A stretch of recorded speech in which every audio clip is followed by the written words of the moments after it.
안녕하세요. 빅머니의 권미란입니다.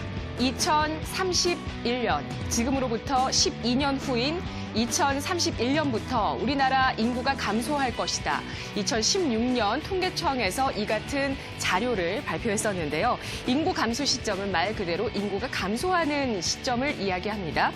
15세부터 64세까지 생산 가능 인구라고 하는데요. 2017년부터 이미 감소세에 진입했습니다.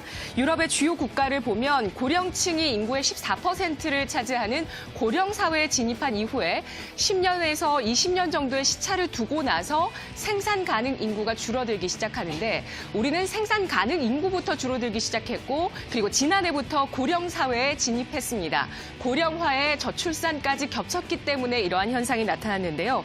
인구 감소 시점이 2031년보다 더 빨라질 것이다 라는 전망, 우려가 나오고 있고요. 이러한 것을 예상하는 것은 통계청입니다. 오늘 통계청이 장래 인구 특별 추계를 발표하는데 제가 멘트를 쓰는 중간에 발표가 나왔습니다. 바로 내년부터 인구 감소세가 시작되면서 2028년에 인구 정점을 기록하고 본격적인 감소세에 들어갈 것이다. 현재 예상했던 것보다 3년 더 빨라질 것이다. 이렇게 전망을 하고 있는데요.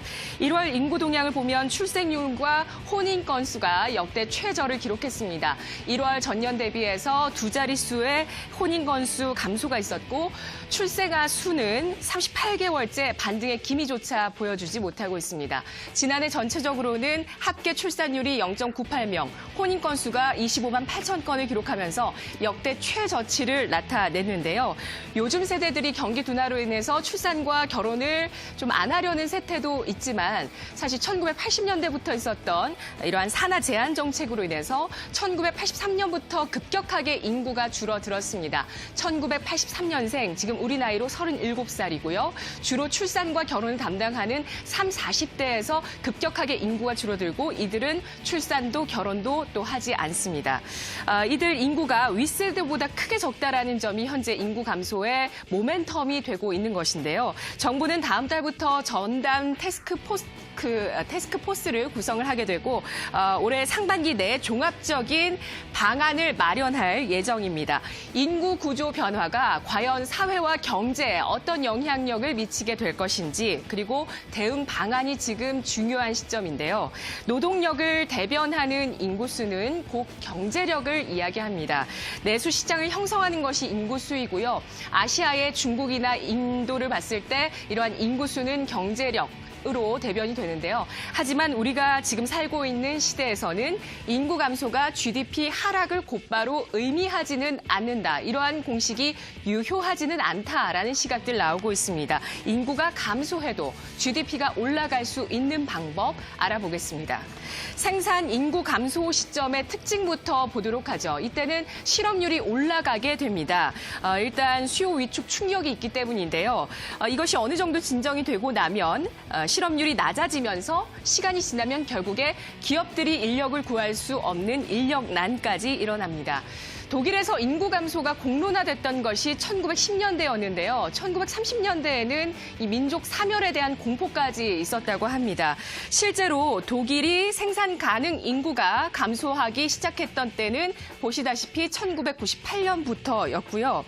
이후에 경제 성장세가 유지되면서 이러한 노동력 부족 문제가 지속적으로 독일에서 제기가 되고 있습니다. 동유럽권의 움직임을 살펴보시면 경제가 좀 불안해서요. 생산 인력이 해외 쪽으로 많이 빠져나갔습니다. 이렇게 되면서 노동력이 부족해지고 경기가 침체되는 그러한 악순환을 겪고 있습니다. 우리나라도 향후 10년 내에 실업난이 해소되면서 인력난까지 나타나게 될까요? 지금은 좀 실감이 안 되시죠?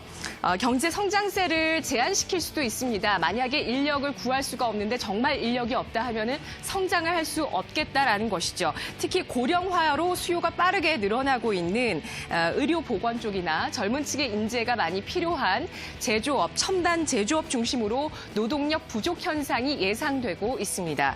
향후 우리나라 경제의 과제는 청년 인력을 4차 산업혁명 시대의 고급 인재로 육성시키는 것, 그리고 해외에 그러한 고급 인력들을 유입시키는 것을 확대하는 것, 두 가지로 보실 수 있습니다. 독일에서도 1990년대 전체 인구 가운데 이주민의 비중은 7.5%에 불과했었는데요. 그런데 2015년에는 14.8배로 2배가량 증가했습니다. 출산 구호 말고도 답이 있습니다. 무조건 아이를 많이 낳아야 한다. 이러한 구호 말고도 답이 있는데요. 독일의 인구학자 베른하르트 코펜 교수는 인구 축소에 적응을 위한 계획이 필요하다라고 이야기하면서 가족정책, 노동정책, 이민정책, 재정정책 이러한 것들의 유기적인 결합이 지속적인 성장을 가능하게 한다라고 이야기했고요. 일본의 대표적인 거시경제학자 요시카와 히로시 교수는 노동 가능 인구보다도 더 중요한 것이 노동 생산성이다라고 이야기했는데요. 한 명의 노동자가 만들어내는 그 노동의 결과물이 좀 높아질 수 있는 노동 생산성이 높아지면 경제 성장률은 플러스로 충분히 옮겨갈 수 있다라는 것인데요.